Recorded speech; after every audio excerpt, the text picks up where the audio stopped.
Good evening, everyone.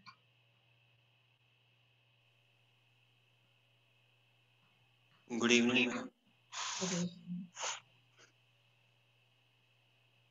Good evening, ma'am. Good evening, beta.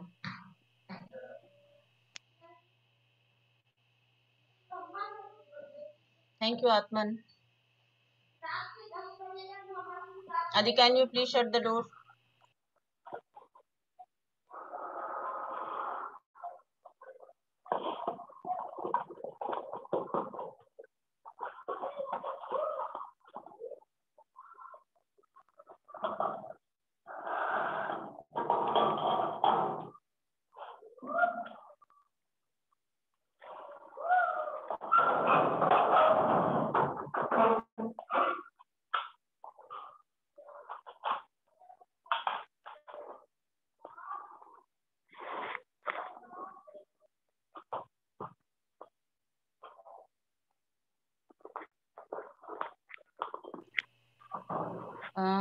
Shall we? Switch on your video, beta.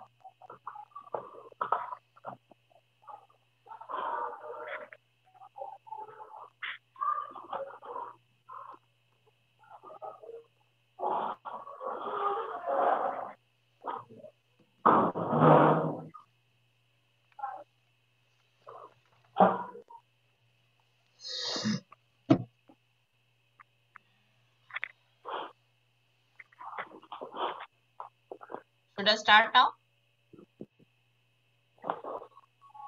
Yes, ma'am. Yes, ma'am. Yes, ma'am. Okay. Everyone has joined, I think.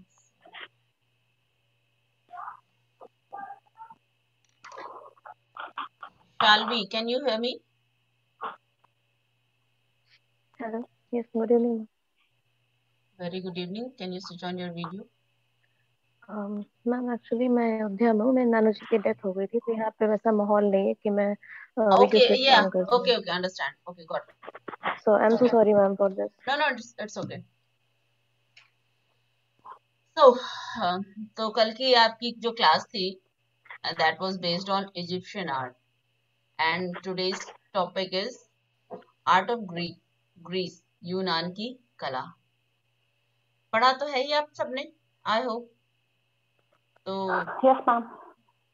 I just want to ask one by one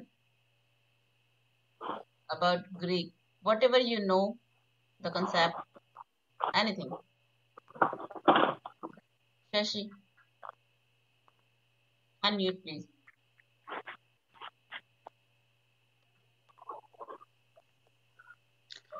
ma'am Greek art में काफी classical art work भी हुए हैं, जैसे उसमें Hellenistic period आया, archaic युग आया है, और जिसमें लाहो करके स्कल्पचर भी काफी क्लासिकल स्कल्पचर्स भी बनाए गए हैं। उसके अलावा पिलर्स जो आर्किटेक्चर रहता था उनके ऊपर भी काफी फोकस्ड वर्क किया गया है, और उसमें जो आर्ट वर्क बना है वो सिर्फ आर्किटेक्चर या पेंटिंग्स के अलावा जो पोट्स वगैरह होते थे उनके लिए डेकोरेटिव, जैसे हमने मिस्र की कला में देखा है वैसे ही कंटिन्यूटी उनका भी रहा है। पात्र के ऊपर भी डेकोरेटिव आर्ट वर्क किया गया है, उसके अलावा ताम्र के ऊपर भी उनका आर्ट वर्क Good, किया है।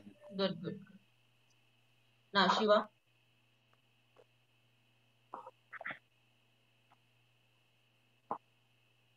Shiva, can you hear?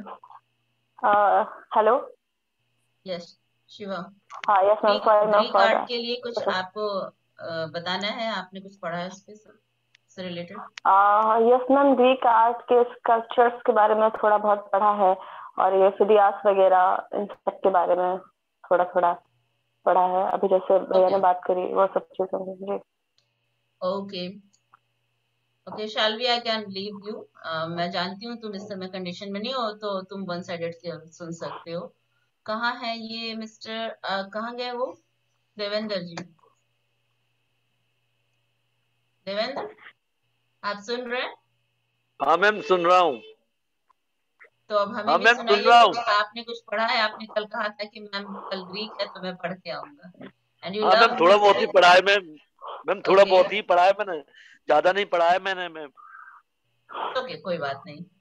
हाँ मैम यही बोलना चाहूंगा कि यूनान की कला में जो ओलंपिक खेलों का आरंभ हुआ था मैम यहाँ पर, हम्म और यहाँ पे जो है जो मानवीय आदर्श स्तर हुए थे उनको एक सूत्र में बांधने का प्रयत्न किया गया है मैम। और यूनानी कला में एक दिशा जिससे चरम उन्नत कला में एथेंस को प्रतिनिधि के रूप में देखा गया है। बिल्कुल ठीक बात, सही। सुनील जी, आप कुछ कहेंगे?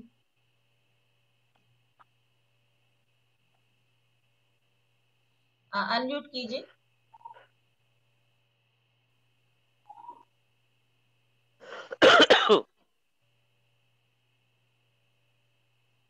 सुनील, आपकी आवाज क्यों नहीं आ रही है? क्या बाकी लोगों को सुनाई दे रहा? नहीं मैम, नहीं आ रही। सुनील, आप एक बार लीव करके फिर से ज्वाइन करिए। शायद वो जो अपना आपका ऑडियो का था ना कुछ, मे बी उससे you are not audible.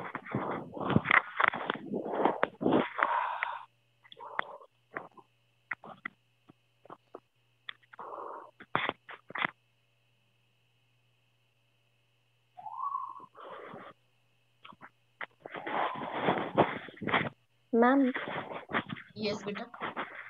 Ma'am I can say something about Greek art. Yeah sure. Yes ma'am, जो प्राचीन यूनानी कला है उसे वैसे 5 भागों में डिवाइड किया गया था। पहला था ब्रॉन्ज एज, फिर ज्योमेट्रिकल एज था, फिर आर्काइक पीरियड था, फिर क्लासिकल और हेलेनिस्टिक। वैसे कहा जाए तो ग्रीक पीरियड को गोल्डन एज कहा जा सकता है, क्योंकि उसमें फिलोसफी और हर टाइप की आर्ट को लेकर उन लोगों ने विकास किया था। गुड। सुनील, आप ऑडिबल हैं? आप बोल के देखिए।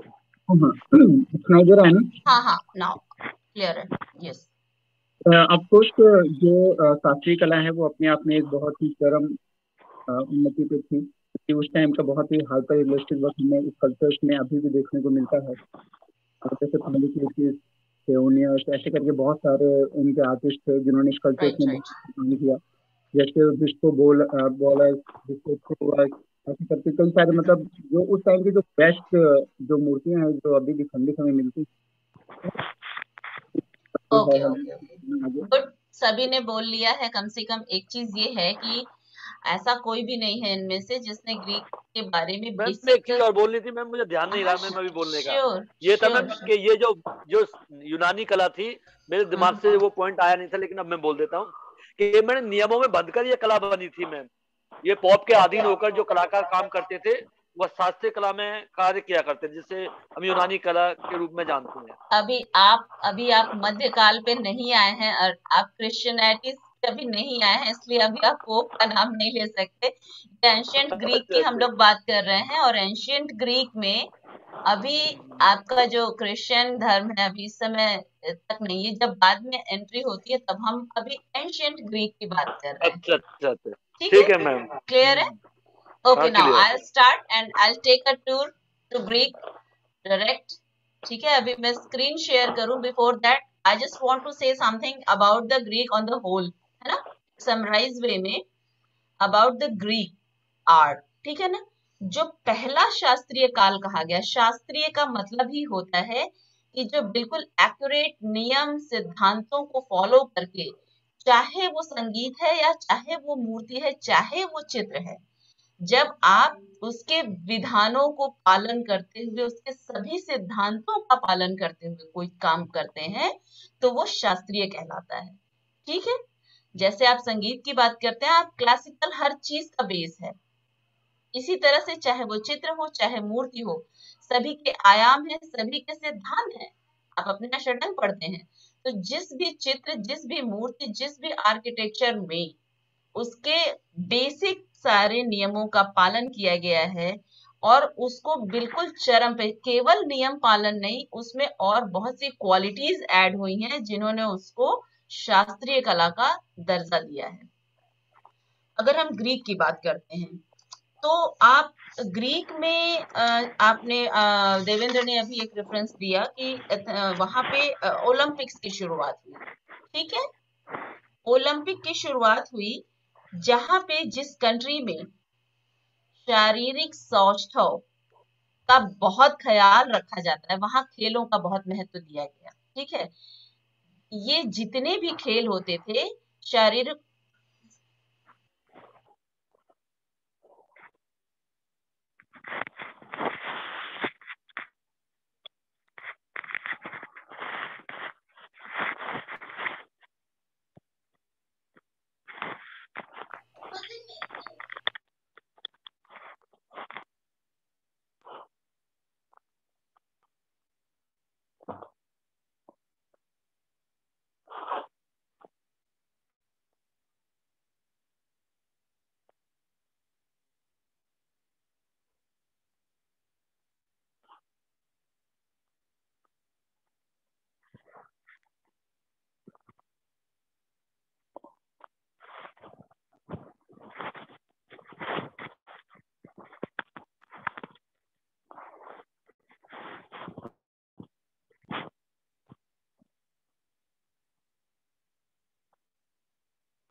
Sorry to interrupt.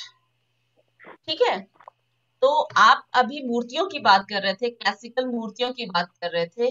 वो जितनी मूर्तियां आपको दिखाई देती हैं, आप जो पहली चीज देखते हैं वो एक बहुत मस्कुलर बॉडीज है ना, शारीरिक रूप से एक, जिसको कहते हैं बिल्कुल सुदृढ़ शरीर, ये वो बॉडीज हैं। क्यों? क्योंकि वहां पे शारीरिक रूप से स्वस्थ रहना, खेलों में भाग लेना और इस तरीके की गतिविधियों में वो बहुत ज्यादा एक्टिव थे। आप जानते हैं वहीं से ओलंपिक्स की शुरुआत ही हुई है। एक बहुत फेमस है डिस्कस थ्रोवर, है ना। तो आपने जब देख लिया है कि इस तरीके की चीजें हैं, तो उसका बेस भी रीजन यही था कि वहां पे बेसिक इन सारी चीजों की जरूरत होती थी। मैम उसी का प्रभाव गंधार शैली में देखने को मिलता है। अभी आप कनेक्ट मत करिए कहीं और से, हम सिर्फ ग्रीक की बात कर रहे हैं। ठीक है, हाँ मैम, ठीक है ठीक है। और हम चूंकि ऑन द होल ग्रीक के बारे में एक मोटा मोटा बताएंगे, उसके बाद हम स्क्रीन शेयर करेंगे और वन बाय वन वहां के सारे एस्पेक्ट को डिस्कस करेंगे। क्लियर है? Yes ma'am. ठीक है। अच्छा, एज डिवीजन की बात करें तो एक हिस्टोरिकल पैरामीटर्स होते हैं कि कौन सा एज पर्टिकुलर किस समय आया, उसके बाद कौन सा एज आया, उसके बाद कोई सर्टेन एग्जैक्ट डेट नहीं होती जिस दिन से कोई काल एकदम से खत्म हुआ और कोई काल एकदम से शुरू हुआ। ठीक है, it's a gradual process and historians have discriminated the period कि ये समय इतने समय तक खोजों के आधार पे हुआ है। ठीक है ना? तो जितने पीरियड पहले हुए, यानी कि जो ज्यामितीय कला की बात आती है ना, ज्योमेट्रिकल आर्ट, बेसिकली 3 पीरियड जो है ना, आर्केइक, क्लासिकल एंड हेलेनिस्टिक, लेकिन उसमें एक आपका जोड़ दिया गया है ज्यामितीय। बेटा म्यूट करिए, किसी का अनम्यूट है बीच में। शिवा, म्यूट योरसेल्फ बेटा। Okay ma'am, sorry ma'am. It's okay, थोड़ा इकोइंग होती है ना फिर। तो वो जितने पीरियड है उसमें से जो क्लासिकल पीरियड है, ये एक बीच का एक समय है जो 5वीं शताब्दी से जो शुरुआत हुई है क्लासिकल की, उसके पहले एक लंबा पीरियड रहा है जिसको अंधकार युग कहा गया। बिकॉज जो एविडेंसेस हैं उसके हिसाब से जो रीफॉर्मेशन हुआ है बाद में आर्ट का और जो खत्म हुई वो बहुत अच्छी थी, है ना, जो एविडेंसेस कहते हैं। लेकिन एक लंबा समय आया अंधकार युग का और फिर से कला ने अपने आप को स्थापित करना शुरू किया। जो शुरुआती दौर है उसमें तो चीजें नहीं मिली हैं, बहुत बहुत मोटे तौर पे कहें अगर हम, स्पेशली पेंटिंग्स के कंसर्न में अगर कहते हैं तो पेंटिंग्स तो नहीं मिलती है। मैंने कल भी ये चीज डिस्कस की थी कि पेंटिंग जो कि बहुत जल्दी खराब होने वाले मटेरियल पे होती है और इसका इसका कंपैरिजन में मूर्ति और आर्किटेक्चर में इसको रखना संभालना इतना इजी नहीं है, इसीलिए शायद साक्ष्य भी नहीं मिले हैं इतने। बट जहां मिले हैं वो हम पढ़ाते हैं और उस चीज को कंसिडर करते हैं एज ए सब्जेक्ट अपने पेंटिंग में। क्लियर है? तो अभी हम पीरियड वाइज भी चलते हैं, बट हमने उस चीज को एक हिस्टोरिकल एस्पेक्ट में कम डिवाइड किया है कि आपको पीरियोडिक पैटर्न में आपको ले चलें कि ऐसा ऐसा ऐसा था। हमने इस तरीके से इसको डिवाइड किया है कि वहां का स्कल्पचर क्या था, वहां का आर्किटेक्चर क्या है, पेंटिंग्स क्या है, कौन से फेमस पेंटर्स हैं, पेंटिंग्स के और कौन कौन से मीडियम्स थे जिसमें उन्होंने काम किया है ना। तो इन चीजों को लेकर के एक आपके पास पावर पॉइंट का प्रेजेंटेशन हम साथ में लेके आए हैं। So let's have a tour.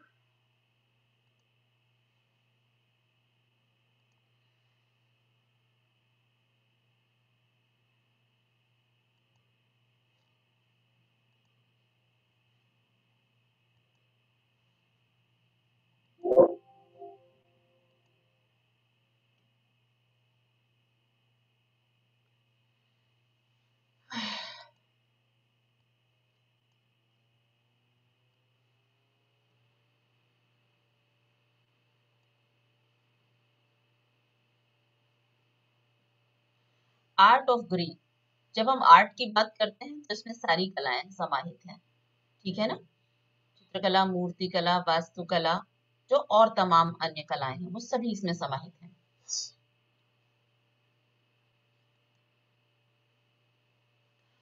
Ancient Greek की बात कर रहे हैं। अभी भी हम जितना पीरियड पढ़ रहे हैं ना, यूरोपियन हिस्ट्री से हमने शुरू किया तो प्रिमिटिव के बाद इजिप्शियन और ग्रीक की बात कर रहे हैं। अभी हम किसी भी पीरियड के कंटेम्पररी या मॉडर्न एज की बात नहीं कर रहे हैं। So we will study about ancient period. ठीक है ना। So ancient Greek art stand out among that of other ancient cultures for its development and naturalistic but idealized depiction of the human body, in which largely nude male figures were generally the focus of innovation. What I told you before. कि जो शरीर जो इन्होंने जो bodies को paint किया है basically वो मोस्टली न्यूड हैं। रीजन यही था कि जो शारीरिक जो एनाटॉमी ड्राइंग है उनकी, जो एनाटॉमी पकड़ है वो उनका बहुत, और ये चीज it is not easy part, it is the most difficult part of sculpture and in painting also, क्योंकि ये sculpture तो स्पेशली बिकॉज 3 डायमेंशंस में चीजों को जब बनाना होता है तो आपको बिल्कुल एक्यूरेट काम करना पड़ता है, बहुत ही अप्रोप्रिएट मेजरमेंट के साथ आपको चलना पड़ता है। फिर stone cutting itself is a very difficult medium, because आपकी कटिंग कार्विंग अगर जरा भी गड़बड़ हुई तो आप और अभी आपने आगे आने वाले टाइम पे मैं जब रेनेसां पे जाऊंगी और जिस लेवल का वर्क आप माइकल एंजेलो का देखते हैं उससे कहीं कम नहीं है ये जो स्कल्पचर्स मिले हैं, ठीक है ना। नाउ एक तो ये स्क्रीन को मैं इसमें कहीं और थोड़ा सा शिफ्ट करूं, इसकी नीड तो नहीं है ना, मैं इसको कहीं टॉप में कर दूं, यस राइट टॉप, ठीक है ना। There were important innovations in painting which have to be essentially reconstructed due to the lack of original survivals of quality, ठीक है ना, क्योंकि जो ओरिजिनल वर्क्स थे वो सरवाइव नहीं कर पाए और जहां थोड़े बहुत उसके रेफरेंसेस मिले हैं, उनके रेप्लिकास हैं, other than the distinct field of painted pottery.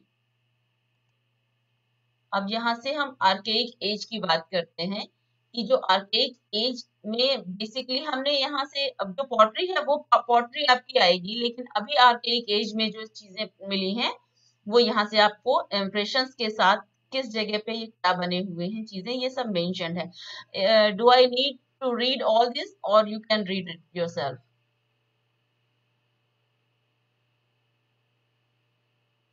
I think you can read it all. Yes ma'am, बस पीपीटी आप अवेलेबल करा दीजिएगा, we will. Yeah sure sure. Now this are the, ये चूंकि आर्केइक एज की है, आपको पता है कि एक आर्केइक मुस्कान का एक स्टाइल बोल दिया गया था because of the stiffness of the face, है ना।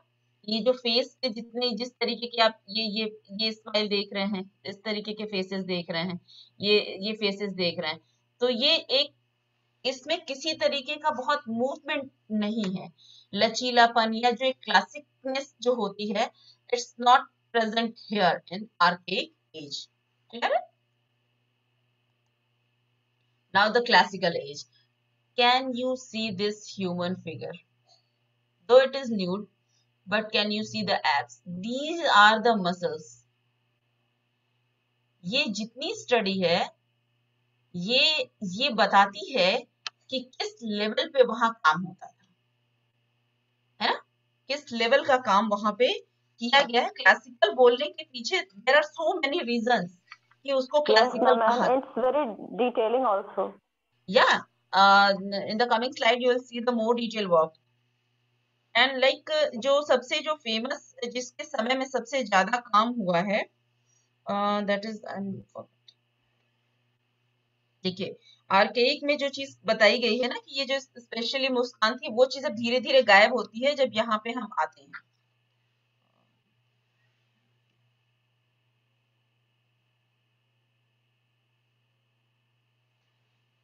Yes, पॉलीक्लिटिस,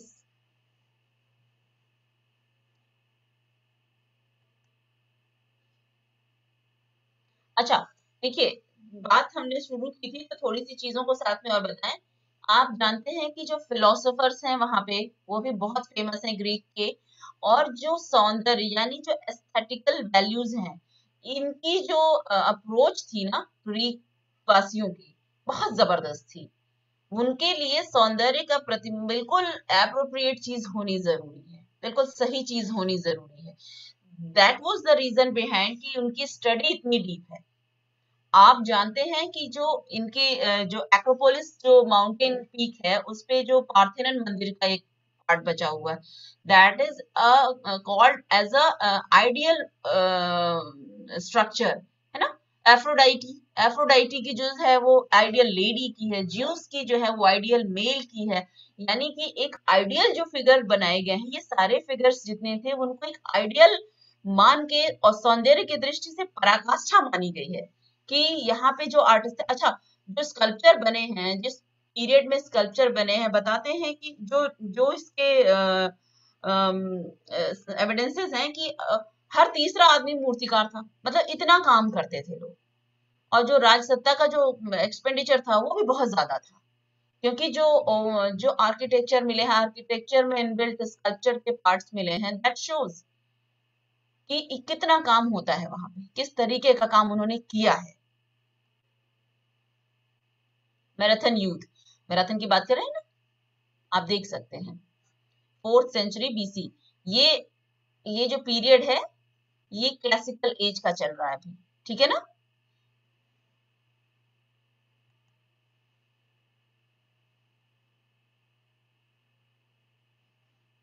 Lysippus was sculptor. Hellenistic, Venus de Milo इसका हाथ नहीं है ये, बल्कि ये बहुत फेमस स्कल्पचर है। Just because of this broken hand, if you have seen earlier somewhere you have seen, I know, and ये लूव्र में है। Hellenistic Prince, a bronze statue, say this, bronze की बात कर रहे हैं तो ये जो कास्टिंग है, मेटल कास्टिंग के थ्रू स्कल्पचर्स बने हैं। मैंने कल भी ये चीज डिस्कस की थी कि it is not that easy part कि आप मेटल को इस तरीके से कास्ट करके स्कल्पचर्स को बनाएं। इतने पुराने समय में 2nd सेंचुरी बीसी का ये वर्क है ना। इन्होंने उस समय ये चीजें की हुई हैं और इनमें आप जो एनाटॉमी है ये देखिए, और मोस्टली एक जो कॉन्ट्रापेस्टो, डू यू नो, आप में से कोई जानता है कॉन्ट्रापेस्टो, व्हाट इज कॉन्ट्रापेस्टो?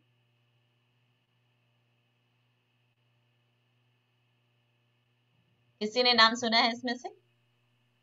मैम रीतिवाद में शब्द का यूज हुआ था शायद, एस स्टाइल के जो डिजाइन होते यस थे यस, उनके लिए यूज करेक्ट किया करेक्ट। जाता था। माइकलएंजेलो का जो मानना था, रीतिवाद जो मैनरिज्म है that was inspired by Michelangelo basically. And जो माइकलएंजेलो का मानना ये था कि जो शरीर होता है, जो सबसे सुंदर माना जाता है position, that should be in the shape of English letter S, in the shape of letter S. तो उसमें ये जो पैर मुड़ा हुआ होता है, ये पैर का ये जो पोर्शन है, ये पैर मुड़ा हुआ और बॉडी का अपर पार्ट लेफ्ट, यानी थोड़ा twisted body, that has been called contrapposto. Clear है? तो ये जो बेसिकली जो फिगरेटिव जो ब्यूटी का एक पैरामीटर था, that was measured in that, इस अर्लियर एज में भी इस चीज को फॉलो किया गया है। आप जानते हैं रेनेसांस ऑल्सो एक क्लासिकल पीरियड है अपने उसमें, है ना। Winged Victory of Samothrace Hellenistic period का है। हेलेनिस्टिक बेसिकली, हेलेनिस्टिक कम रोमन ज्यादा लगता है क्योंकि रोमन का थोड़ा जो इम्पैक्ट आ चुका था, उसमें धीरे धीरे क्या था, आर्टिस्ट तो ग्रीक के रहते थे लेकिन जो इम्पैक्ट था वो रोमन्स का आ गया था। और रोमन जो कला आती है वो तो पूरी तरीके से ग्रीक आर्ट का रिजेम्बलेंस है उसमें, क्योंकि उन्होंने आर्टिस्ट जो है ग्रीक के लिए मोटिव्स अपने पेंट कराए, अपने कार्व कराए, द्वार, मूर्ति, स्तंभ, तमाम चीजें उन्होंने जो भी बनवाई थी वो सब ग्रीक आर्टिस्ट थे तब। लेकिन जब आप किसी से नेचुरल वे में काम करता है कोई व्यक्ति और किसी को फोर्सफुली काम कराते हैं तो चीजों में फर्क आ जाता है। जो एक डिविनिटी, जो नेचुरल डिविनिटी का पार्ट ग्रीक की चीजों में मिलता है, जब रोमन्स में आते, बहुत क्लासिकली बनी है रोमन स्कल्पचर तो बहुत ही खूबसूरत बने हैं, लेकिन जो जो शास्त्रीय का जो तमगा है वो उसको नहीं मिला है। शास्त्रीय का तमगा तो ग्रीक के पास है। रीजन जो डिवाइन इम्पैक्ट है, जो जो फील है वो है, क्योंकि जब आप रेनेसां की बात करते हैं, हाई रेनेसां में जो पेंटिंग्स बनी हैं, आप आगे मैनरिज्म बारोक में भी बहुत सारा डिटेल वर्क हुआ, इनफैक्ट बहुत ज्यादा फिगरेटिव हुआ है, बहुत ज्यादा मसल्स, बहुत ज्यादा क्लिस्टेड फिगर्स हैं। लेकिन नहीं, क्लासिकल का मतलब ही है कि बिल्कुल नपा-तुला, अति थोड़ी होती है किसी चीज की। आप बहुत अधिक संख्या में आर्टिस्ट उसमें फिगर ऐड कर दें, बहुत अधिक संख्या में बहुत ज्यादा कलरफुल कर दें, फिर से कहेंगे कि क्लासिकल का मतलब ही है बिल्कुल नपा-तुला जितना जरूरत है। ठीक है ना। See this, I am mad, इतना डिटेल वर्क। मैंने आपको कहा था कि कमिंग स्लाइड में आप देखेंगे। लेट हेलेनिस्टिक पीरियड का, I cannot pronounce even the name यार, इट इज सो डिफरेंट, है ना। And his sons, Laocoons and his sons हैं। और आप ये देखिए कि ये जो मार्बल का वर्क होता है ये वन पीस होता है, it is not assembled work. और वन पीस में कोई चांस नहीं है गलती का। अगर ये टूटी तो इट इज ऑल गॉन, है ना।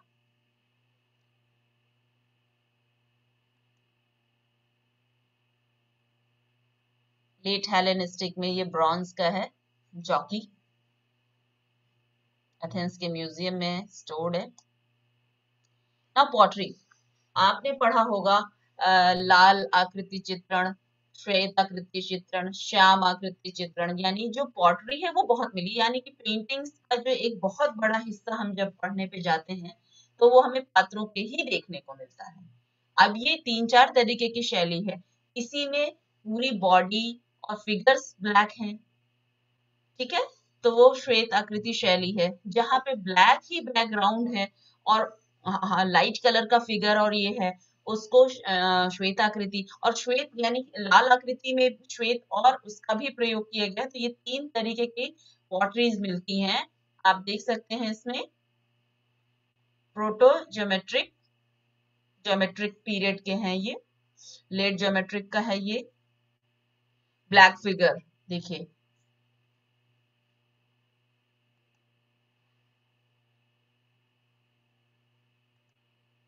these are black figure, red figure, red figure coming slides में आएगा आपको, आप देख सकते हैं ये ब्लैक फिगर है और इसमें ब्लैक बैकग्राउंड है। रिवर्स, एक्चुअली जिस तरीके की बातें मैंने और पढ़ी भी हैं कि इसमें कई जगहों पे ऐसा हुआ कि जो ग्लेजिंग और उसका जो केमिकल समवेयर रिएक्शंस थे ना, वो भी कलर्स को चेंज कर देते थे उनके पर्पस के हिसाब से, जब वो पकाने के बाद कलर उन्होंने बदल दिए, है ना, चेंज आ गया। ये लाल आकृति है I think, yes, red figure.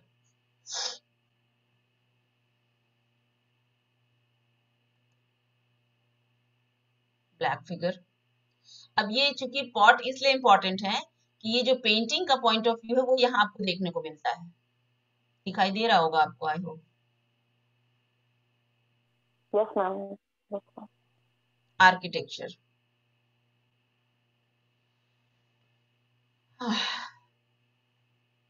Doric Greek temples का एक पार्ट है ये, एंड टेम्पल ऑफ हेफेस, पता नहीं क्या लिखा हुआ, एथेंस का है ये, I can not pronounce this spelling actually.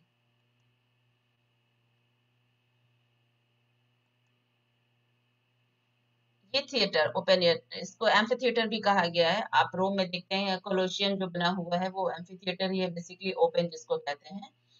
And this is 4th century BC, actually ये देखिए बहुत पुराना है ये।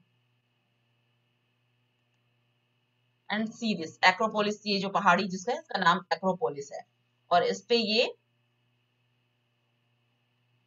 बना हुआ है। ये बहुत ही आइडियल माना गया है भवन, ठीक है ना, Parthenon.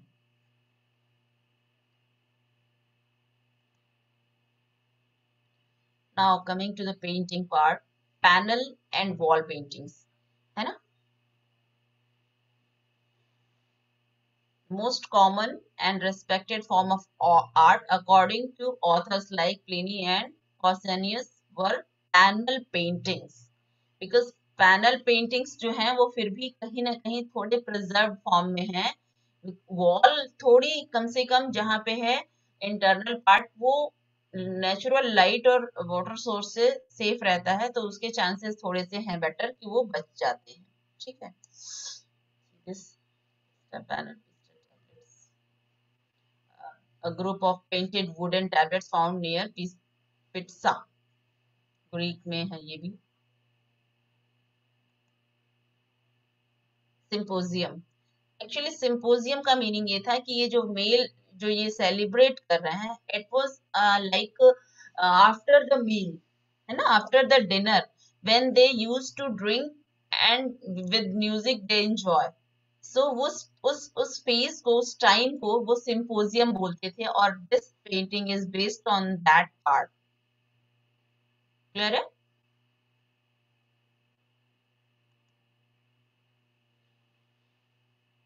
Funerary wall painting means वहां पे भी ये कहीं ना कहीं एग्जिस्ट किया है।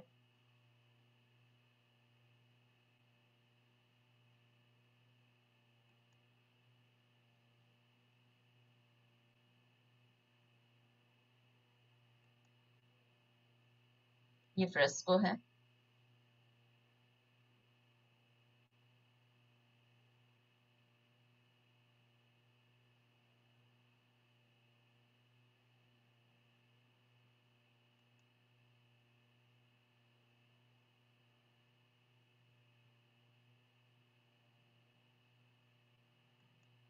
ये एक्चुअली इमेजेस मैंने थोड़ी ड्रैग करके लार्ज करी है, तो इनके पिक्सल्स थोड़े फट गए हैं, इसलिए क्लैरिटी नहीं है। और बहुत छोटा था तो आपको विजिबल नहीं हो पाता, लेकिन आपको थोड़ा तो क्लियर हो रहा होगा, है ना, कि कुछ चीजें जो पेंटेड हैं इसमें। आई थिंक इतना बहुत छोटा, मैंने इतना इतना छोटा साइज का जिसका इमेज होता है, वो थोड़ी सी क्लैरिटी की प्रॉब्लम इसमें है।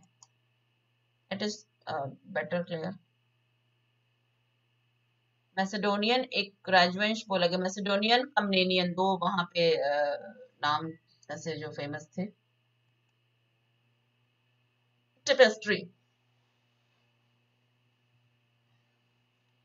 the sample tapestry, a woolen wall hanging from Lab County, and so, showing a possibly Greek soldier from the Greco-Britannic kingdom with blue eyes. अब इसमें इतनी चीजें क्लियर नहीं है, ये फेस जो बना हुआ है ना, wielding a spear and wearing what appears to be a diadem headband, depicted above him a center Greek mythology, a common motif in Hellenistic art. हर एक देश की, हर एक जगह की एक स्पेसिफिक स्टाइल होती है। पर्टिकुलर उस इमेज को देख के आप ये डिपिक्ट कर सकते हैं कि ये कहाँ से बिलोंग करती है। कल ही अभी हमने इजिप्शियन देखा है, इजिप्शियन फेसेस में किस तरीके से आईज को क्लियर किया हुआ है, एक बिल्कुल काजल की मोटी लाइन से, और head crown and all, and the head जो कवरिंग उनकी होती थी, वो बता देगा। आपने एक छोटी सी इंप्रेशन देखी कि नहीं, this image belongs to Egypt and this image belongs to Greek. Greek के साथ ये है कि Greek basically sculpture based art है जो मिली है, पेंटिंग्स थोड़ी डोमिनेटेड है इस में, है ना। Hellenistic Greek encaustic painting on a marble tombstone depicting the portrait of a young man, Theodorus. Theodorus राजा का नाम था वहां पे।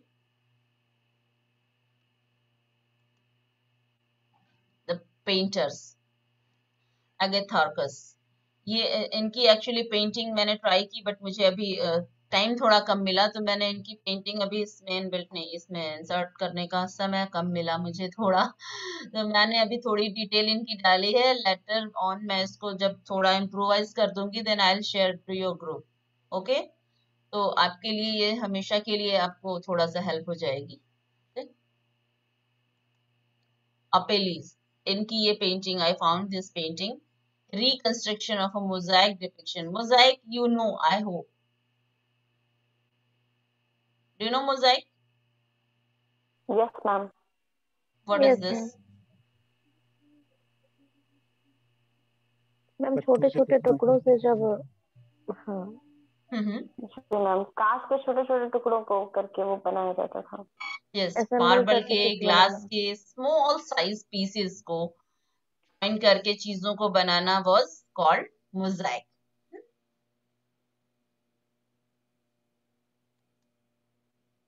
Apollodorus.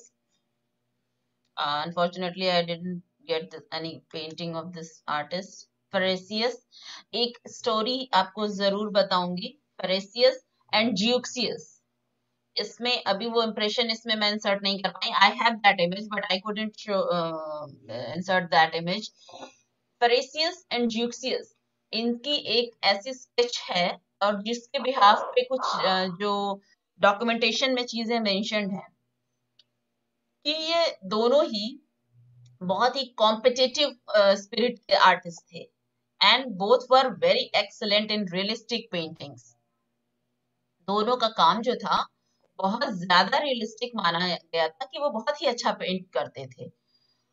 So once they had a competition between them, and Zeuxias and Pharesius में से Zeuxias and Pharesius ने आमने सामने स्पेस लिया कि हमें आप जो है ना, बीच में रोक दिया गया, मतलब एक बैरियर की, आधा में आप बनाओ और आधे में आप बनाएंगे, और फिर the very next day will see whose painting is the best one. तो जो ज्यूक्सियस थे, ज्यूक्सियस ने ग्रेप्स का एक बाकायदा जो स्टिल लाइफ की तरीके से होती है चीजें, बहुत रियलिस्टिक वर्क उन्होंने उसमें फ्रूट बास्केट का बनाया, और बहुत बहुत प्यारा उन्होंने बहुत रियलिस्टिक बनाया है। It's a story behind, so I can tell you the same story. And the सामने जो था, उन्होंने जो फेरेसियस थे, तो फेरेसियस के पे कपड़ा लगा हुआ था, तो जब फाइनली ये हो गया कि ज्यूक्सियस ने बोला मेरा ये ग्रेप्स है, and now you remove this curtain and show your painting. Then Pharisee said, this is my painting. That curtain was his painting, and that was so real that resembles that ki curtain laga hua hai, now remove this curtain. So that was a painting. That was not actual curtain. So this kind of stories behind कि दो artist थे और किस तरीके का work था. So हम imagine कर सकते हैं कि उन आर्टिस्ट का वर्क शायद एग्जिस्ट नहीं कर रहा है, लेकिन अगर वो एग्जिस्ट करता तो that may be superb in the category, कि वो बहुत ही अच्छा काम उनका रहा होगा. ठीक है ना? नाउ आप इसको पढ़ सकते हैं या मैं थोड़ा सा इनके बारे में बताऊं?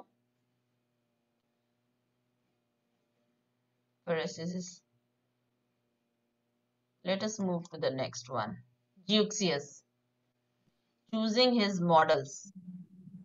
This is the painting and it's quite realistic. Is it visible?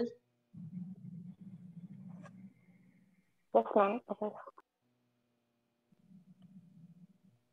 आप इतने पुराने समय की बात कर रहे हैं, and at that time the standard of the painting, it really amazes कि शास्त्रीय कहा गया है, तो there is a reason behind. कहाँ तो अभी आपने कल मिश्र के जो चित्र देखे, उन फिगर्स को देखा, अराउंड 4000 BC की हम बात भी कर रहे हैं, और ये तो खैर बात की है. इसमें इन्होंने जो आर्टिस्ट का जो वर्क है, ये बताता है कि क्या स्टडी थी उनकी. देख लीजिए आप.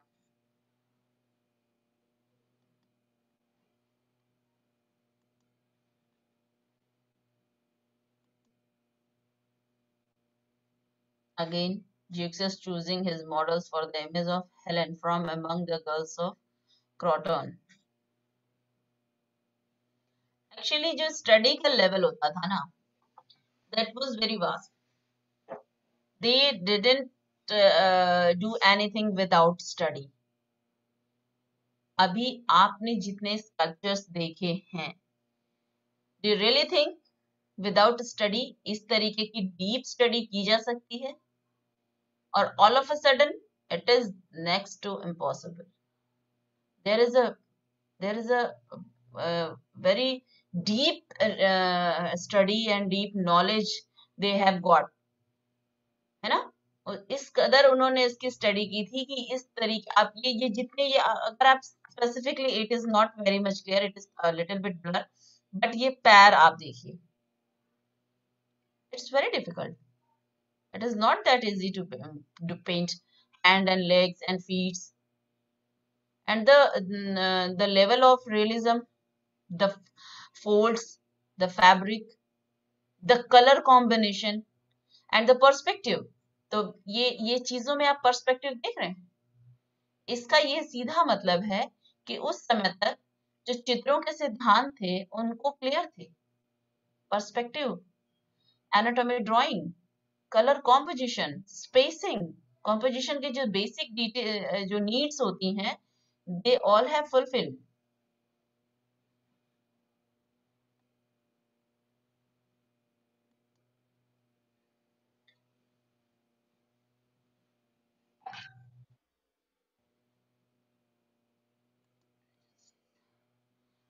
Okay, yes. Paintings in architecture. Paintings और स्कल्पचर्स ऐसी चीजें हैं जो एक दूसरे से कहीं ना कहीं कनेक्टेड रही हैं. लाइक स्कल्पचर की जब बात करते हैं तो मोस्ट ऑफ द आर्किटेक्चर जो है वो उसमें आपको इनबिल्ट स्कल्पचर मिलेंगे. जो पिलर्स हैं उसमें आपको मूर्तियां मिलेंगी. जो मूर्तियां हैं वो कलर्ड मिलेंगी. सो पेंटिंग इज इनबिल्ट इन, मतलब जो इंटरकनेक्टेड जिसको कहते हैं ना, तीनों चारों चीजें सारी इंटरकनेक्टेड हैं, है ना? So architecture में paintings का part है. I think I have some, yes, painting and sculptures. So can you see this? They have colored this sculpture. See this colorful sculpture. Embroidery का जो pattern है इसमें, they have colored this. So paintings and sculpture, जहाँ कहीं भी इस तरीके के देखिए, most Greek sculptures were painted in strong and bright colors. This is called polychromy. So you can write this name. It's a new term, I think, polychromy, यानी coloring the sculpture. ठीक है? The paint was frequently limited to parts depicting clothing, hair, and so on, with the skin left in the natural color of the stone of bronze. But it could also cover sculptures in their totality. Female skin is marble tended to be uncolored, while male skin might be a light brown. The painting of Greek sculpture should not be merely be seen as an enhancement of their sculpted form, but has the characteristics of a distinct style of. It's I think थोड़ा कटा हुआ है कुछ whatever. तो आपने ये देखा कि किस तरीके से जो पेंटिंग है, अच्छा जब हम खोजने पे आते हैं अपने विषय को तो कहाँ कहाँ मिल जाएगा, किसी भी चीज पे जो कोई पेंट किया गया होगा हमने उसको पकड़ लिया है कि यहाँ पेंटिंग मिली है, यहाँ पेंटिंग, तो स्कल्पचर पे जहाँ मिली है ये वो पार्ट है, ठीक है।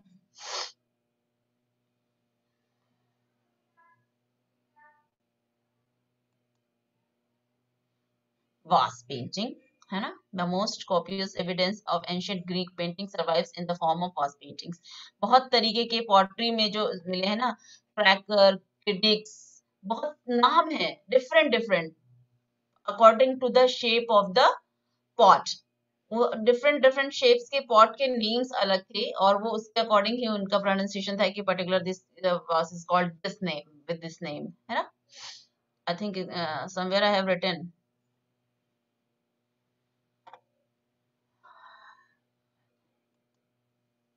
Yes. Now, mosaics. We were talking earlier. These are the mosaic work. So, brilliant, na? Yes, ma'am.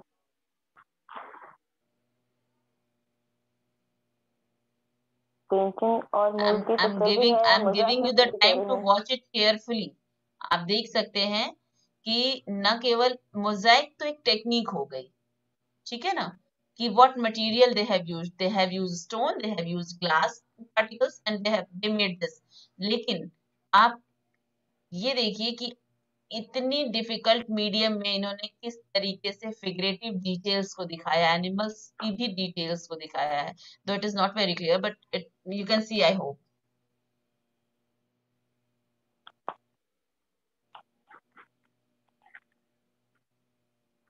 Should I stay this on this slide or move on?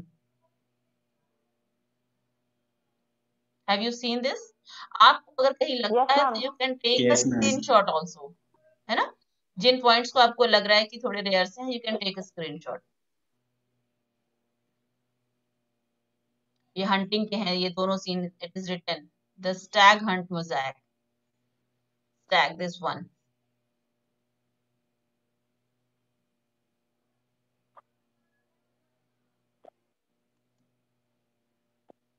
Now these are also mosaic work. See the expression.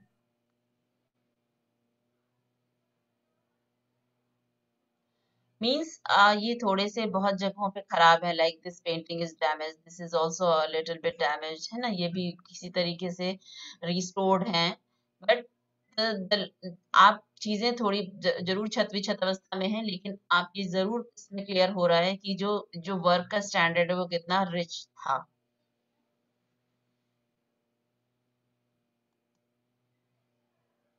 Engraved gems, it's a part of ring, gold ring with a porcelain garnet. ये जो ये part है ये James का part है. Engraved gem was luxury art. Luxury art means जो expensive metals पे जिस तरीके की कारीगरी होती थी was called like luxury, है ना. Pompey, Julius Caesar were among later collectors. The technique has an ancient tradition in the Near East, and cylinder seals whose only appears when rolled over damp clay, from which the flat ring type developed, spread to the Minoan world, including parts of Greece and Cyprus. The Greek tradition emerged under Minoan influences on mainland Hellenistic culture and reached an apogee of subtlety and refinement in the Hellenistic period. ये Hellenistic period का हो, yes. Ornamental में I think it's a typical variety of ornamental motifs. Ornamental motifs है basically है तो ये pot है and black figure style pot भी है ये, ठीक है, लेकिन इसमें ornamental motifs की वजह से इस image को यहाँ पे दिया है.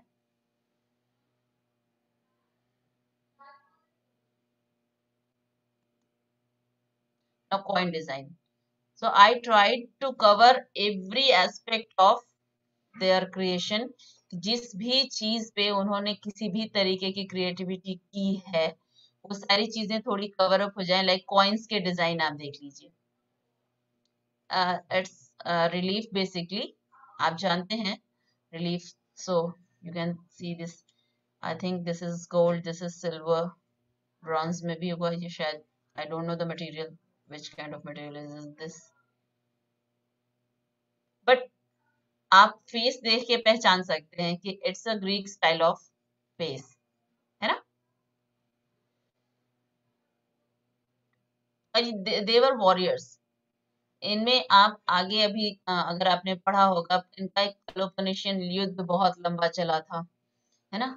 बहुत सी चीजें थी आगे, पता नहीं, मैं बहुत ज्यादा उसकी स्टडी मैंने नहीं की है इसलिए बहुत ज्यादा उस पर जाऊंगी नहीं. मैं थोड़ा बहुत मैथोलॉजी पे जरूर बात करेंगे हम. बहुत सारे देवी देवता जैसे अपने यहाँ हैं ऐसे ही ग्रीक में भी बहुत सारे देवी देवता हुए हैं, हर एक चीज के लिए अलग देवी देवता.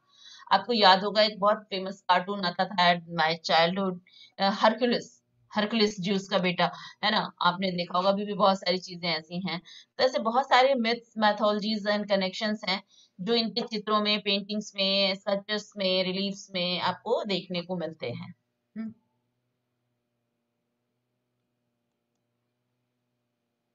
एंड अदर आर्ट्स में आप देख सकते हैं कि जो चीजें फ्यूजन थी एक तरीके से, कि left a Hellenistic glass amphora. It's a name of pot. मैंने भी बताया ना, krater, calyx, amphora, they are the names, है ना. Excavated from Olbia Sardinia, dated 2nd century BC में. Right. Hellenistic satyr who wears a rustic perizoma, पता नहीं जो भी नाम इनका होता है, मेरे ख्याल से इस ड्रेस को कहते हैं. And carries a pedum shepherd's crook, ये हाथ में जो है. Ivory applique probably for furniture. और डिटेल मैंने इसके लिए इसका स्टडी नहीं किया है, बस I have put this image in this slide just to show.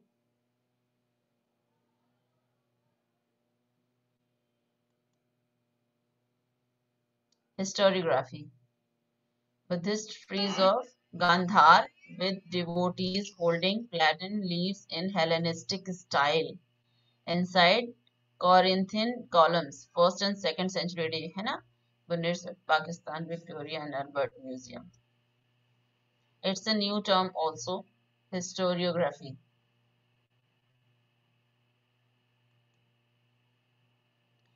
Metal figurines. Bell doll. This is called bell doll.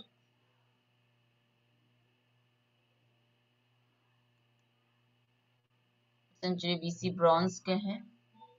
इनका बताता है कि ये पुराने हैं काफी. शेप्स. ये चूंकि मेटल अलग है इस वजह से ये आपको हर एज ग्रुप पीरियड का मिलेगा इसमें. Fashionable lady figurine.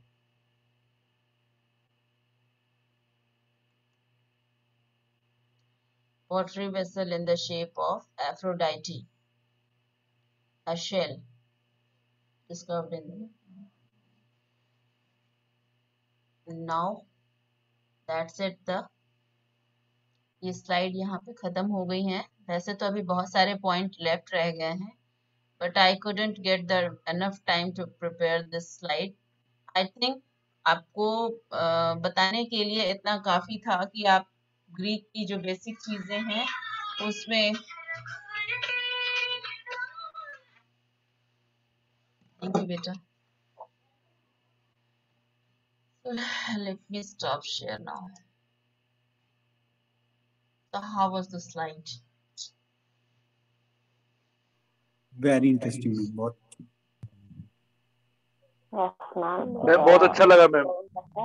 एंड काफी सारे वेरिएशंस थे, जितनी भी वैरायटी थी आर्ट मिली है निश्चिंत में, तो लगभग सब कुछ कवर हो गया थोड़ा थोड़ा सा.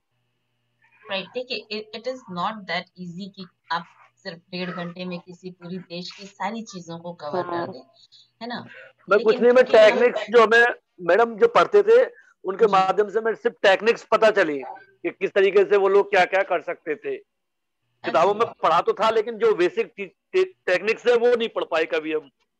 नहीं, हर एक क्लास की अपनी लिमिटेशन होती है. जब आप कक्षा 10 तक पढ़ रहे होते हैं तो आपका सिलेबस कितना होता है, कई सारे सब्जेक्ट होते हैं, आपको सभी सब्जेक्ट पढ़ने होते हैं, तो डिटेली फिर इसीलिए जैसे जैसे अब आप आते हैं सब्जेक्ट नंबर ऑफ सब्जेक्ट कम होते जाते हैं. अब यूजी में 3 सब्जेक्ट, फिर आप एक ही सब्जेक्ट से पीजी करते हैं, ताकि जिस एक पर्टिकुलर सब्जेक्ट को आपने शुरुआत की थी उसके अब आप डिटेल में जा सके, है ना. पोस्ट ग्रेजुएट यानी आप मास्टर होते हैं उस विषय के, अगर आपने उसको सही से पढ़ा है. ठीक है, तो हम किसी देश की कला, चूंकि हम पढ़ रहे हैं पूरी European history, so it's a part. अगर हम अपनी कंट्री की ही कला की बात करें तो क्या हम सब जानते हैं? हम अपने ही देश की कला के बारे में पूरी चीजें नहीं जानते हैं, है ना.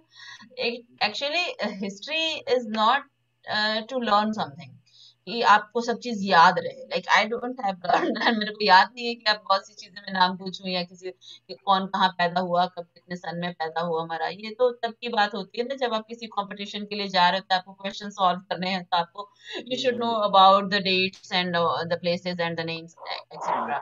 लेकिन अभी जब आप बात कर रहे हैं और हम और आप जिस स्टेज की पढ़ाई कर रहे हैं, this is basically focused on this research point of view, ना. हम सिर्फ डेटा कलेक्शन तो नहीं कर रहे हैं. अगर डेटा कलेक्शन कर रहे थे तो हिस्ट्री ऑफ आर्ट की बात होती है और सिर्फ हिस्ट्री की ही बात होती है, और हम एक डेटा कलेक्शन पे पूरे पैरामीटर्स को फॉलो करते और हम हर एक टॉपिक से रिलेटेड उसकी सारी चीजों को लेके जाते. लेकिन अभी जो मैंने कोशिश की थी वो ये थी कि हर एक चीज का जो अप्रोच हो, अभी आप जो चीजें देखें, है ना, वो एक उसका नया एंगल आपके सामने आए, है ना, उसको नए दृष्टिकोण से, नए एस्पेक्ट से आप उसको देख सकें. तो दैट इज द रीजन कि आप अब पीएचडी करने जा रहे हैं तो आपका अप्रोच भी एक रिसर्चर वाला हो जाना चाहिए कि टॉपिक कोई भी हो, है ना, उसको आपको देखना ही एक एनालिटिकल और रिसर्च मोड में है कि इसमें what is hidden behind, what was the reason behind. Wherever you go, आपका जो अप्रोच है वो हमेशा एक खोजी होना चाहिए. कुछ भी अगर आपको मिलता है सपोज, है ना, and I'll tell you the best part कि whatever the topic you are going to study, just go for a Wikipedia page. Any of the topic, there is a Wikipedia page. And the Wikipedia page has a very good option that wherever the new terms are written, there is a new page inbuilt on that line, है ना.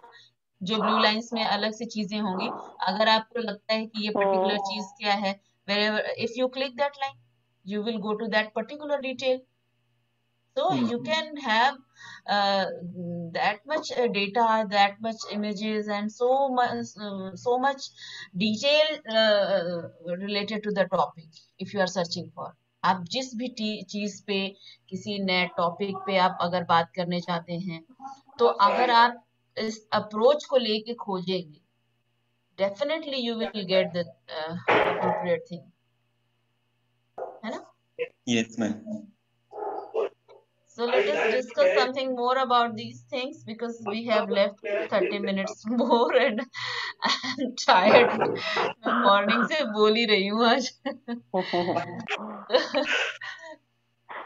Teacher की तो ये आदत होती है, तो हमारे बच्चे भी घर में परेशान होते हैं, कितना बोलते हो मम्मा।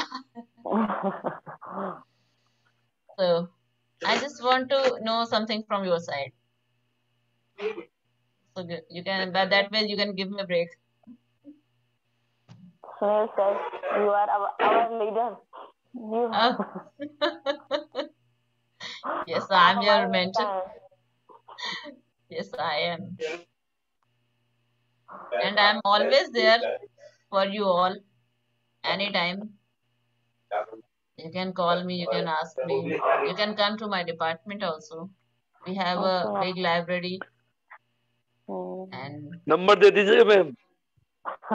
नंबर नहीं है मैम आपका हमारे पास। आपके जो ग्रुप में से आपके सहपाठी हैं, इनके पास तो मेल आईडी से लेकर सारा डिटेल है, कैसे आपको नहीं मिला? हाँ ma'am. I'm not that not reachable. I'm always reachable. हाँ मैम।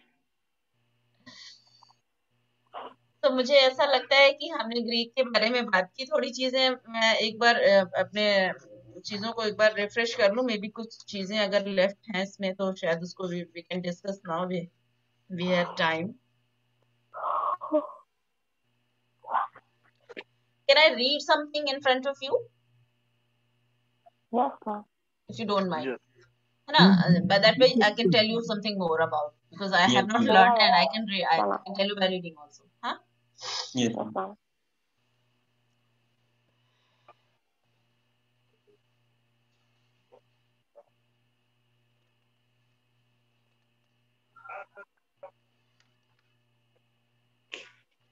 हाँ, मैं पढ़ूंगी जरूर, but while reading I can explain it, है ना? क्योंकि हम ग्रीक के बात कर रहे हैं। अच्छा, नेक्स्ट जो चैप्टर होगा उसके लिए जरूर हम बात कर लें आप लोगों से कि in the coming lecture, like tomorrow I have to deliver one more lecture to you. So I think मैं जो मध्यकाल है उस पर तो मैं जाना नहीं चाहूंगी अभी फिलहाल, that is not much interesting for me. I go for renaissance period if you agree. मैं रेनेसां, बिल्कुल बिल्कुल मैम, एकदम सही। शायद हमने पहले टॉपिक ये पढ़ चुके हैं किसे मैम? मैंने वो जो आपने क्लास अटेंड की थी उसमें मैंने एक समराइज रूप में पूरी चीजों को लिया था, कि बिल्कुल बिगनिंग से प्रिमिटिव एज से लिया था, और बहुत एक पीडीएफ आपको शो किया था इमेजेस का। But now I am going on the detail of the every chapter, कि हर एक चैप्टर के बारे में भी क्लासेस हुई थी मैम, वही टॉपिक पर। नहीं, उसमें मैंने बताया, मैं बता रही हूँ, मैंने प्रिमिटिव से स्टार्ट किया था। इजिप्ट, ग्रीक, मध्यकाल, रेनेसां, बारोक रोकोको तक मैंने उसको कवर किया था। ये जस्ट इसलिए कि आपको पता हो कि मतलब ये जो है एक इंट्रोडक्टरी लेक्चर था वो, क्योंकि फर्स्ट लेक्चर में आया me and Sunil was present only, so हमने केवल बातें करी थी, बहुत ज्यादा उस पर कुछ हमने टाइम पास करा था basically. I'm fed of this recording actually. Why they are recording? I'm very much conscious about this recording. I cannot be free. मैं पोल मत खोलिए। कोई नहीं, हम बात कर रहे हैं, पढ़ा रहे हैं, उन्हें जो रिकॉर्ड करना है करें। मैं क्लास में लेक्चर देते समय it's my class and I will deliver my lecture according to my point of view. I'm not afraid of anything. Let them record. No worries. नहीं मैम, इस बहाने में हमें बहुत कुछ सीखने को भी मिल रहा है। नहीं नहीं, तो मेरा काम ही है सिखाना बेटा, बिना सिखाए नहीं छोड़ेंगे। ठीक है, तो कल का है ऐसा कि हम लोग रेनेसां को डिस्कस करेंगे, और we have lot more things in Renaissance. मतलब उसमें तो शायद 1.5 घंटा बिल्कुल ही कम पड़े, लेकिन उसमें अभी but I need time to prepare the PPT because it needs a lot of time. तो अभी हम ठीक है ना, चीजों को थोड़ा सा मैं एक बहुत ही आर्टिस्टिक इसका जो अप्रोच है मैं थोड़ा उस पे चल रही हूँ, और उस एक लैंग्वेज को फॉलो कर रही हूँ जिसने ग्रीक को मतलब बिल्कुल जिसमें एक्सप्रेस कर सकते हैं आप ग्रीक को कि किस तरीके से, ठीक है ना। ग्रीक कला सौंदर्य का मूर्तिमान रूप है। मतलब आप चीज को उसके जीस को समझते हुए चलिए कि जर्मनी के महाकवि गेटे और दार्शनिक शिलर ने कला का उच्चतम लक्ष्य सौंदर्य बतलाया है। आपने अगर फिलोसफर्स को सुना होगा, पढ़ा होगा, तो आप देखते हैं कि कितना ज्यादा उसमें मैम डिस्क्रिप्शन है सौंदर्य के ऊपर। Aesthetics ma'am even we have a paper, है ना, we have a paper in MA previous based on aesthetics, it's a independent paper we have. And यूनानी कला इस लक्ष्य को चरितार्थ करने में पूरी तरह से सफल हुई है। तो जो क्लासिकल कहा गया है, इसके पीछे यही रीजन था, है ना। नाउ सुप्रसिद्ध जर्मन दार्शनिक और कला मर्मज्ञ हीगेल, नाम सुना होगा, आई एम श्योर आप यस सभी मैम हीगेल पढ़ा भी होगा, सभी ने पीजी यस किया है मैम तो आई होप पढ़ा भी है। And I found him very much difficult, उनकी जितनी भी थियरी है बहुत डिफिकल्ट लगती थी मुझे। कांट को हम लोग कैनॉट बोलते थे, can't means cannot, we cannot understand actually. So उन्होंने कला को 3 वर्गों में विभक्त किया था, प्रतीकात्मक, शास्त्रीय और स्वच्छंदतावादी, है ना? और यूनानी कला में उन्होंने जड़ चेतन दोनों तत्वों का संतुलन पाया और उसकी प्रशस्ति में यहाँ तक कह दिया कि उससे सुंदर तो कुछ हो ही नहीं सकता, है ना। तो ये शास्त्रीय है। इसके लिए जो फिलोसफर्स की जो राइटिंग में जो चीजें मिली हैं, बहुत सारी चीजें ऐसी, देखिए आप उसको डिस्क्राइब अपनी तरह से देख के नहीं कर सकते, लाइक आपने सारी चीजें देखी, ठीक है ना, लेकिन इन चीजों को देखते हुए ही फिलोसफर्स ने अपना डिस्क्रिप्शन दिया है। The way of description is so artistic ना, कि वो चीज का वैल्यू बढ़ जाती है, आप किस तरीके से उसको डिफाइन कर रहे होते हैं। आपने जो पेंटिंग्स देखी, अगर हम उसको लिखने पे आए तो हम बहुत सामान्य सी बोलचाल की भाषा में उसको लिखते हैं, इसमें ये बना है, इस रंग का बना है, ऐसी आकृति बनी है, वैसी आकृति बनी है, लेकिन नहीं, ये उसका डिस्क्रिप्शन उतना इम्प्रेसिव नहीं है जो साहित्यिक में होता है। आप जानते हैं सामान्य और साहित्यिक भाषा, जो साइंस के स्टूडेंट होते थे वो सामान्य हिंदी पढ़ते थे और आर्ट्स के स्टूडेंट को साहित्यिक हिंदी पढ़ाई जाती थी।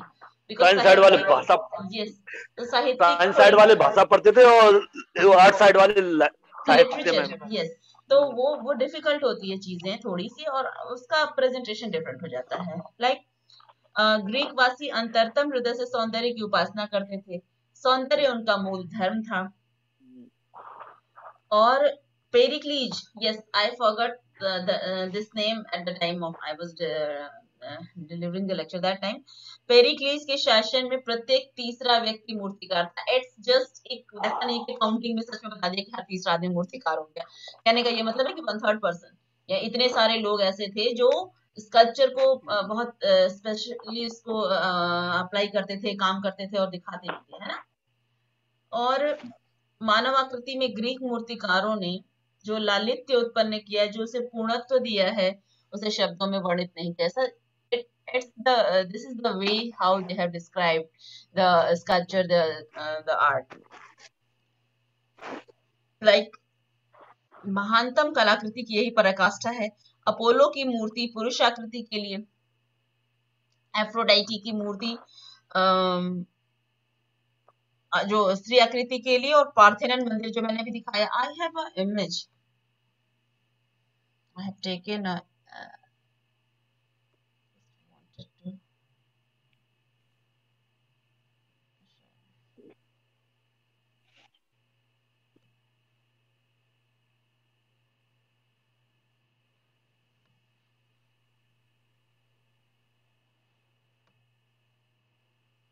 फोन की image, if I can show you, अगर आपको इस पे विजिबल होगी तो। आई हैव समथिंग,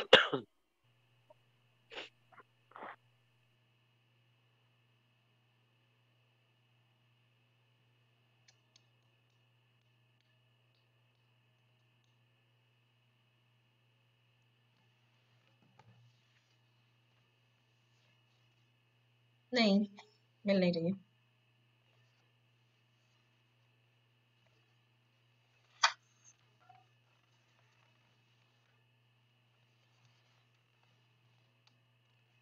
डेढ़ घंटा बहुत लंबा नहीं होता है, काम भर का पढ़ाने के बाद तो लगता है टाइम ही पास कर रहे हैं।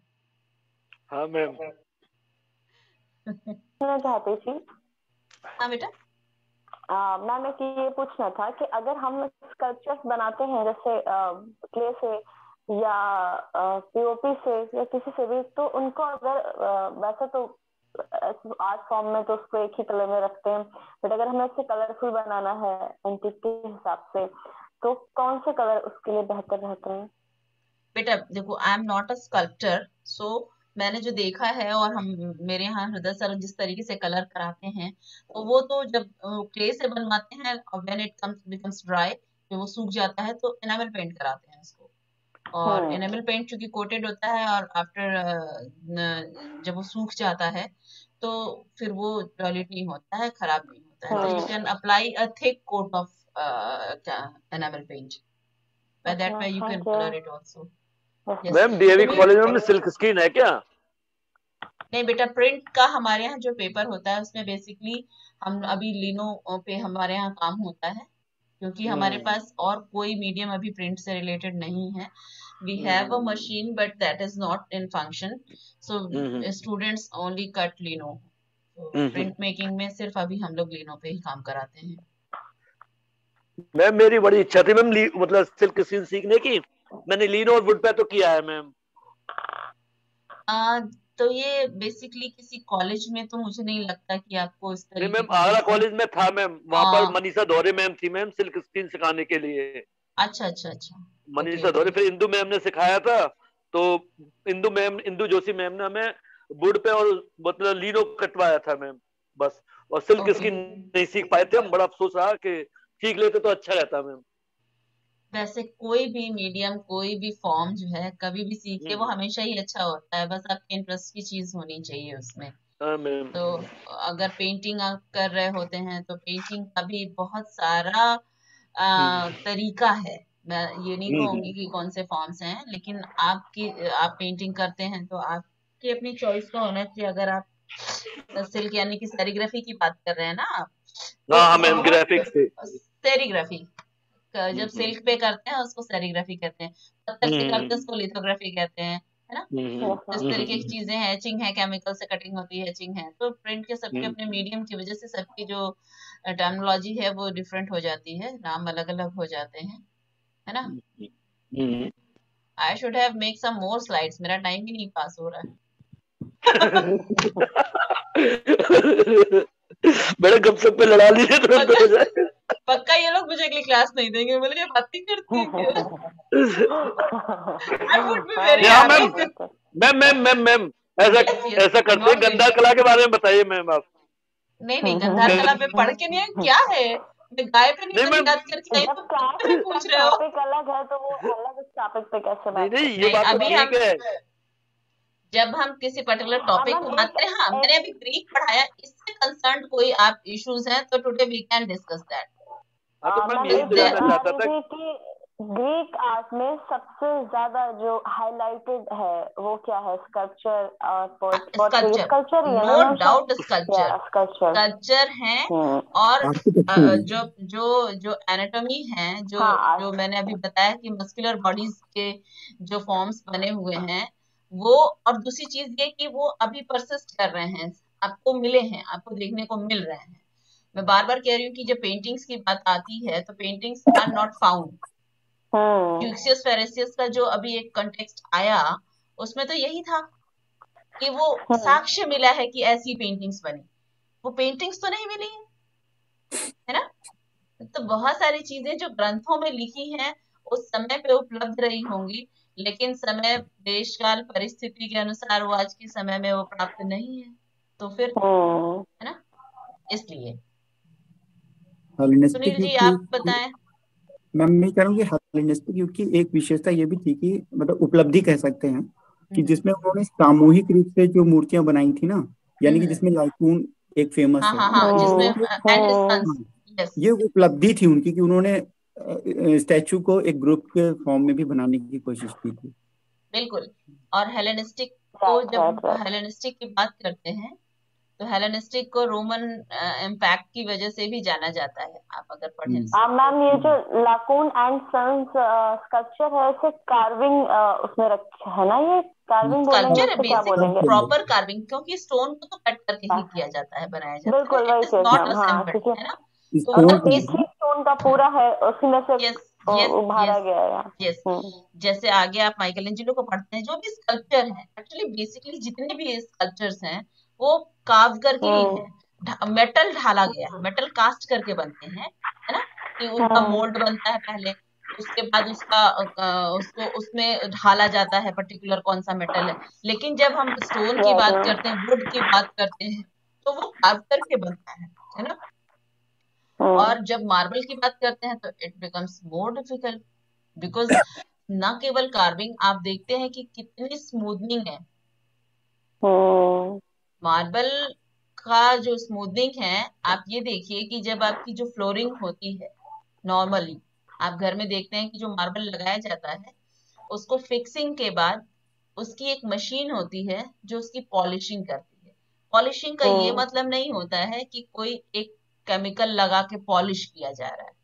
पॉलिशिंग का मतलब ये होता है कि उसको डिफरेंट डिफरेंट साइज के जो उनके जो घिसने के जो पत्थर होते हैं, उनसे उसको इतना ज्यादा रगड़ा जाता है कि फिर उसमें शाइन आती है। ठीक है, तो it is easier to make that marble shine when it is plain.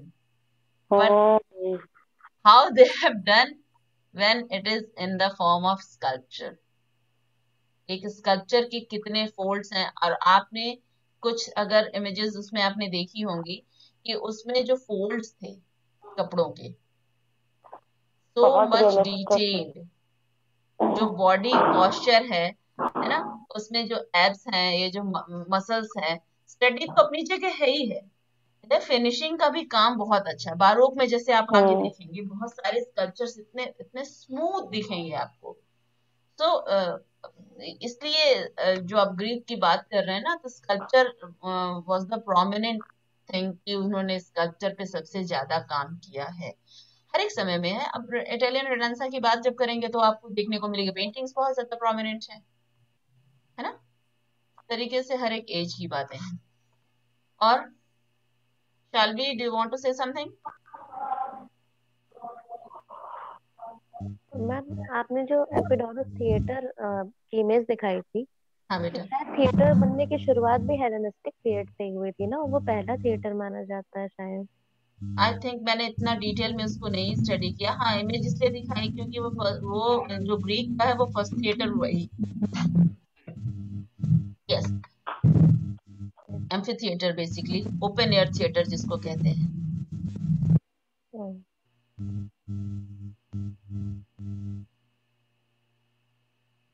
Yes, anything else that we can discuss if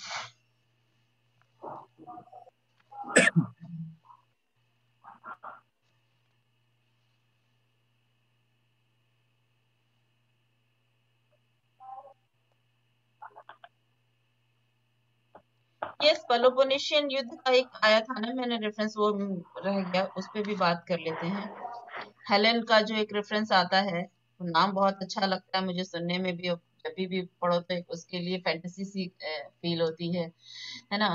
तो किस तरीके से उसको ले जाते हैं उठा करके हेलेन को, है ना, स्पार्टा जो राज्य है वहां पे, और किस तरीके से उस राज्य में घुसने के लिए वो एक लकड़ी का घोड़ा होता है, और उसके अंदर जो है छुपे रहते हैं सिपाही, और वो जाते हैं उसको लेके अंदर, और जब रात होती है तो उसमें से निकलते हैं वो लोग, जाके गेट खोल देते हैं, और फिर उनकी सेना जो है आ जाती है, उसके दो भाई होते हैं वो उसको लेके आते हैं, है ना। तो ये भी एक बहुत इंटरेस्टिंग स्टोरी है, और बहुत लंबा ये युद्ध चला था। तो ये बहुत सी चीजें हैं जो अभी हम लोगों ने देखी थी, चीजें जो पेंटेड है ना, there are so many story painted, और ये बताती है कि वो चीजें एविडेंसेस हैं जो पर्टिकुलर, क्योंकि हमने अभी हम लोगों ने, मैं बार बार कह रही हूँ कि हम लोगों ने किसी चीज की डीप स्टडी नहीं की है अभी भी सारी चीजों को मोटे तौर पे एक इंफॉर्मेशन है अभी कि क्या चीजें मिली हैं। When it comes to the deep study, हमें तो हर एक पॉट की एक एक प्रॉपर डिटेल स्टडी की जरूरत पड़ेगी कि जो पर्टिकुलर चीजें, जो फॉर्म्स, जो मोटिव्स बने हैं, उनका लॉजिक क्या था, उनका सब्जेक्ट क्या था, क्या चीज डिपिक्ट की गई है उसमें, क्या स्टोरी उसके पीछे थी, है ना, क्या मटेरियल यूज हुआ है उसमें, कौन से कलर लगाए गए हैं। तो इस तरीके की चीजें करने के लिए तो आपके पास और बहुत बड़ी चीज है, फिर वो स्कोप बहुत बड़ा होता चला जाता है। लेकिन ये बताता भी है कि आप पर्टिकुलर उस चीज के लिए कितने कितने डिटर्मिन्ड है कि उस चीज की डिटेल आपको चाहिए। तो अभी मैंने एक बार और आपसे कहा था कि अब जब आप अपने रिसर्च के टॉपिक या इस तरीके की चीजें ले लेंगे तो आपका जो अप्रोच होगा वो इतना ही डीप होना चाहिए। पर्टिकुलर कोई टॉपिक या किसी तरीके की कोई नई चीज आई है तो उसके लिए आप कितना ज्यादा डेस्परेट हैं, कितना ज्यादा उसकी डीप नॉलेज के लिए आप उसमें खोज रहे हैं कि आप सपोज आपने कोई टॉपिक चूज कर लिया, ठीक है ना, तो टॉपिक आपने उसमें चैप्टर बना लिए। आई होप आप लोगों ने कुछ ना कुछ चीजें तो रखी ही होंगी दिमाग में, क्या टॉपिक्स हैं इंटरेस्ट के आपके, है ना। So any topics if you can share, but I would suggest कि आप लोग कोई बहुत ज्यादा स्टीरियो टॉपिक टाइप के टॉपिक्स मत लीजिएगा। If you want to do a very easy kind of research तो आप बुकिश कोई टॉपिक लेंगे और बहुत सारी लाइब्रेरीज को सर्च करके कंपाइल करके आपने उसमें एक चीज तैयार कर दी। बट आई वुड सजेस्ट कि आप कुछ जरूर प्रॉब्लमेटिक लें जो आपके विषय से रिलेटेड हैं। सोसाइटी में आप बहुत सी चीजें अपने सब्जेक्ट को लेके फेस कर रहे होते हैं, so just go for the some problems and by your research, with the help of your research you can give some suggestions to solve that kind of problems, है ना। so ये बहुत important होगा कि आप जो अपना टॉपिक चूज कर सकते हैं वो सोसाइटी को क्या सर्व करेगा, है ना। ऐसा तो नहीं है कि एक लिख के किताब और लाइब्रेरी में कहीं पढ़ जाएगी। आपको तो कुछ ऐसी चीज करनी चाहिए आई कि जो सचमुच उसमें उससे कुछ तो एक आउटकम हो, है ना। तो बार बार ये अप्रोच आपको बनाए रखना है कि आप जो पढ़ रहे हैं, जो चीजें आप सब्जेक्ट तलाश रहे हैं, इस पूरे पीरियड में आपके पास बहुत अच्छी अपॉर्चुनिटी होती है कि आप इस ड्यूरेशन में चीजों को देख लें, क्योंकि एक बहुत इम्पोर्टेंट चीज है जो सब्जेक्ट चूज करना। फिर तो आपको उस सब्जेक्ट के ऊपर काम करना ही करना है ना। लेकिन अगर किसी तरीके से आपने अप्रोप्रिएट विषय नहीं सेलेक्ट किया अपने लिए तो शायद आप इंटरेस्ट नहीं आपके अंदर रह जाएगा उसमें काम करने का। और बहुत बार ऐसा होता है कि स्टूडेंट के इंटरेस्ट का टॉपिक नहीं है तो वो धीरे धीरे करके उस पे उसको वर्क डिले होता है, मन नहीं लगता काम करने में। तो इसलिए मैं कहूंगी आपसे जरूर आज अभी हमारे पास जो टाइम है जिसको कि हम पास कर रहे हैं इधर उधर, तो कि आप टॉपिक बहुत सोच समझ के लीजिए। आप लोगों से बात करिए, आर्टिस्ट जो है सीनियर उनसे बात करिए, क्रिटिक्स को बात करिए, जो लोग सोशल इश्यूज पे बात करते हैं उनसे बात करिए। तो अपने टॉपिक आप ऐसे डिसाइड करिए या कुछ एक नया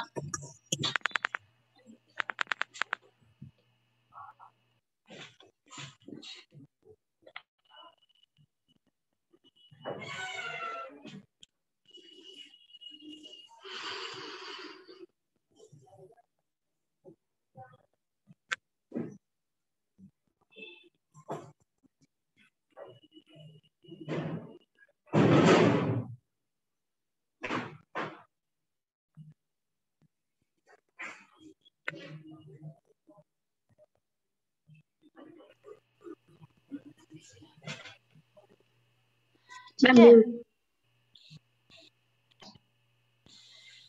ऑडिबल हूँ? Yes ma'am. ठीक है। तो अभी मेरे ख्याल से 5 मिनट बाकी हैं, तो टाइम ही नहीं कट रहा आज का। एक्चुअली काम जितना आपको फ्रूटफुल चीजें थी, आई थिंक उस टॉपिक पे हम लोगों ने काफी डिटेल में बात कर ली है। एंड नेक्स्ट क्लास में I think 10-20 more slides I'll have to make.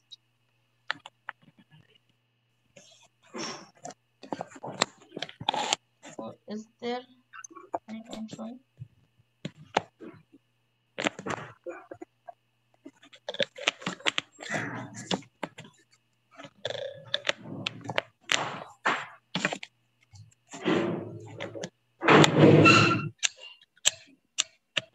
Yes, तो फिर आप लोग बताएं किसी ने कोई टॉपिक चूज किया है ऐसा?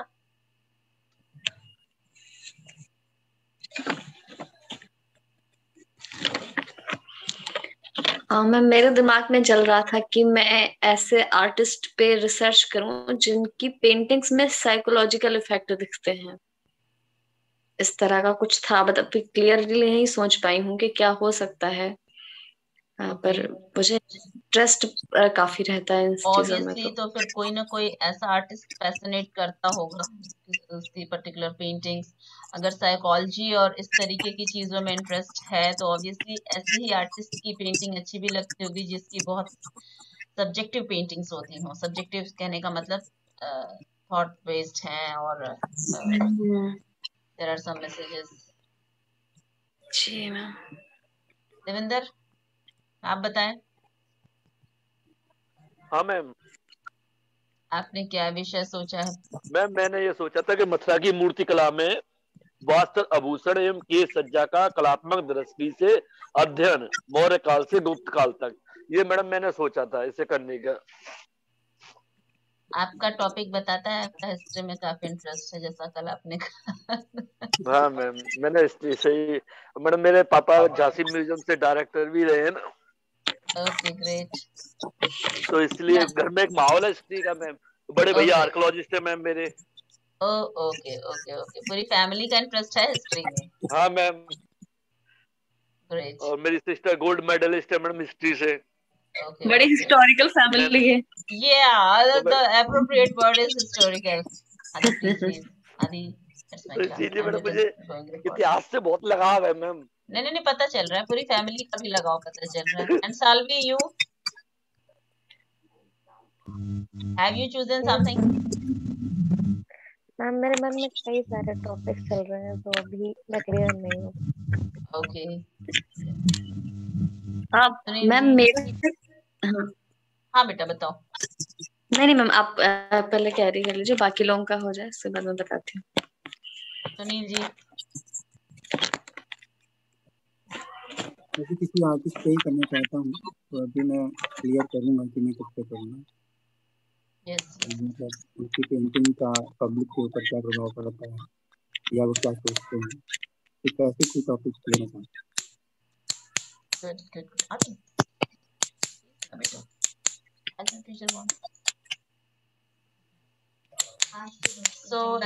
हाँ बेटा आप बताओ शिवा तुम क्या कह रही थी?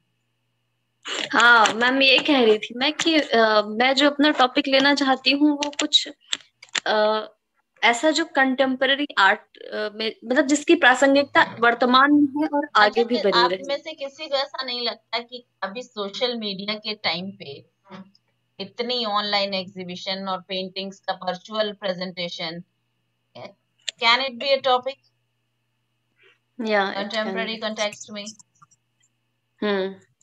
इज इट गुड और बैड? तो अगर चीजें हैं आप सोचे अपने विषय को लेके सोचें, इसके बेटरमेंट के लिए whatever things you can think and do. बहुत सी चीजें हैं आप अपने आसपास देख सकते हैं, बहुत से ऐसी लुप्त प्राय चीजें हैं जिसपे नजर नहीं पड़ी, बहुत से ऐसे आर्टिस्ट हैं जो बहुत अच्छा काम कर रहे हैं लेकिन वो हाईलाइटेड नहीं है, तो जरूर आर्टिस्ट के ऊपर किया जाना चाहिए ताकि उसका वर्क लोगों के सामने आए, है ना? Okay, I think it's the time to leave the class. Yeah, ma'am. What is the time right now? Ma'am बस 1 मिनट करना, 7 बजे। हम सब एक दूसरे की शक्लें देखेंगे 1 मिनट तक non stop, nothing else we'll do.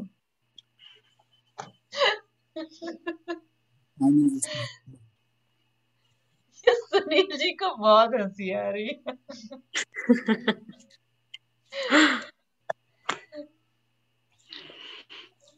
So, thank you ma'am for yes welcome बच्चे। बहुत बढ़िया। So tomorrow we'll meet again with a new topic, Italian Renaissance. So we'll take another tour tomorrow. अभी हमने कल हम मिश्र होके आए हैं, आज हमने ग्रीक की घुमाई करी है, कल हम इटली में चलेंगे। ठीक है मैम, नमस्ते मैम। खुश रहिए सभी लोग। अब लेट मी लीव बिकॉज मैंने कल एंड कर दिया तो मेरी डांट पड़ी जी। जब भी आ जाए आप 1.5 घंटा ज्यादा हो रहा है। I cannot see the option to leave this. There is only one option to end the meeting. No, beta, I don't. Ma'am recording save करनी होगी. Yes, that is why there is no option to leave. Only the option is showing is end. And yesterday I end the meeting and Shubham just called me. Why did you end the meeting? We could not save and upload it. Now only option is showing end. No other option because उन्होंने मुझे host बनाया है ना, तो host end कर सकता है. Let me call because there is no option to leave. You all can leave. You all can leave. Yes ma'am. See you tomorrow. Bye bye. Okay. Thank you ma'am. नमस्ते. खुश रहिए आप सभी लोग, खुश रहिए, पढ़िए लिखिए, तरक्की करिए.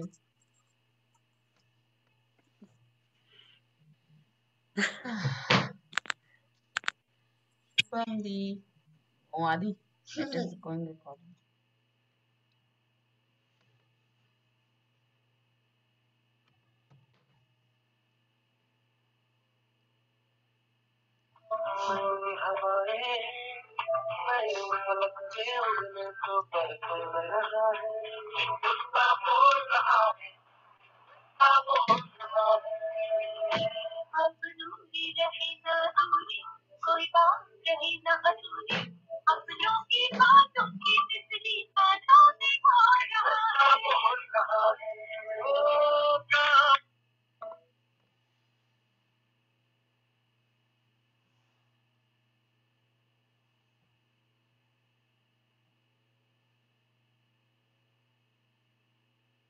हो गया मम्मा?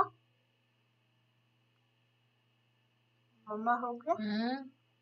हो गया? Has your mom? अच्छा नीचे से चले जाओ, नानी से बोल दो कि वो पत्ता कैबेज दे दें. आंटी बनका सब्जी कट कर रही है ना.